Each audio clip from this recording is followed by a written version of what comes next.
Welcome everyone to another video. My name is Hagot, aka Hags, and today I have a negotiation strategy video for you all. I've done one previously and that related to negotiating for a property just in general.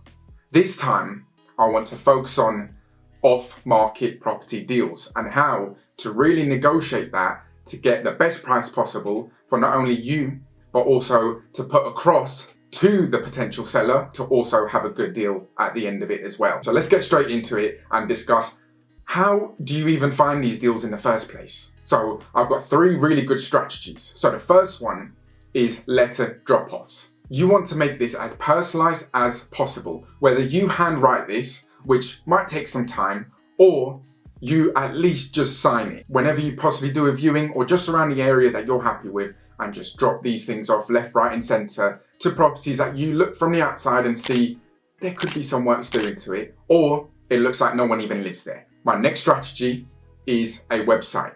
If you can have a website which just looks clean, sleek and simple, people will be able to find this not only through promoting it through Google Ads, but also the more you have it up, the more people will see it. And not only that, the next and final strategy for me is word of mouth. If you let someone know that you are purchasing properties and they'll go tell someone else who goes to tell someone else, then you never know who will come to you with a property that you can purchase in whatever condition. So now let's get into the strategy of negotiating. So once someone has managed to find your contact details, the first thing that they're going to ask you is, what's the process and how does this work? These are the two questions that you're most likely going to get. And you want to keep this as short and sweet as possible. And I'll tell you why in a minute. First thing you say on the phone is you cut out the estate agent. And not only that, you won't have to pay their fee, which will amount to X amount. Give them a figure. Let them know it's around £3,000 to £5,000 possibly that they will save. And after this, once they've skipped this step, it will go directly to solicitors, which works exactly the same as you would do if you listed a property. And last but not least, we can complete this sale in and around 30 days or so. And these are the three things you really want to use to your advantage, because that is what's going to put you at the upper hand of making them trust you. You want to now ask them a question about the property in general. What is the condition of the property and roughly what is the layout of it? Once they give you these answers, you want to now get a viewing booked in.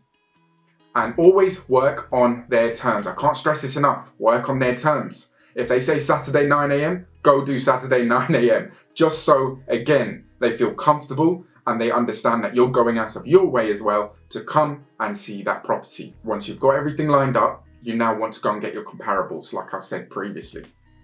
The comparables will be the properties that have sold around the area, the properties that have sold subject to contract around that area, which means that they have recently had an offer accepted, what is actually listed around the area, so they can see three different comparables of certain properties, similar size, similar sort of layout, and then of course the condition as well. You will look around the property and you explain to them everything of the process. And once you've shown them the comparables, ask them what figure they have in mind if they do, and that's something you can work with. You want to almost throw them an offer there and then, or you go away and you call them after. The reason why I would prefer to do face-to-face is because you're there and you can get a feel for how they feel about that offer. If they don't feel comfortable with your offer, here's another strategy that I haven't heard anyone discuss. So if you have worked with an estate agent before, you want to go to them with the photos of the property and where it is, and let them know that this is how much I think it's worth. These are the photos. What do you think this is worth? Just from an online view. If they can send you a letter, an official letter to say this is how much we think it's worth from just an online look of the property, then you can even show this to the seller. You've got full solid evidence to prove that this is how much this property is worth. So now you have properties that have sold, properties that are listed, and properties that are sold subject to contract. And not only that, if they still don't believe you and still believe that their property is worth more, of course you can offer more if it adds up in your figures. If you really want to give them one last incentive, you can pay for their solicitor fees. This ranges around the £1,300 mark. This is your last hope. There's no other solution now. So if they are not happy still, or they don't feel as though they want to go ahead with your offer, then by all means, this is the best you can do. But at the end of the day, this is a numbers game. I've been rejected as well. I've used this strategy, but also you can be accepted as well with this strategy. So it all depends person to person. If you have any questions relating to off-market property deals or even negotiating in general, let me know down below. But I've been Hagop, aka Hags. Don't forget the name, and I'll catch you in the next video.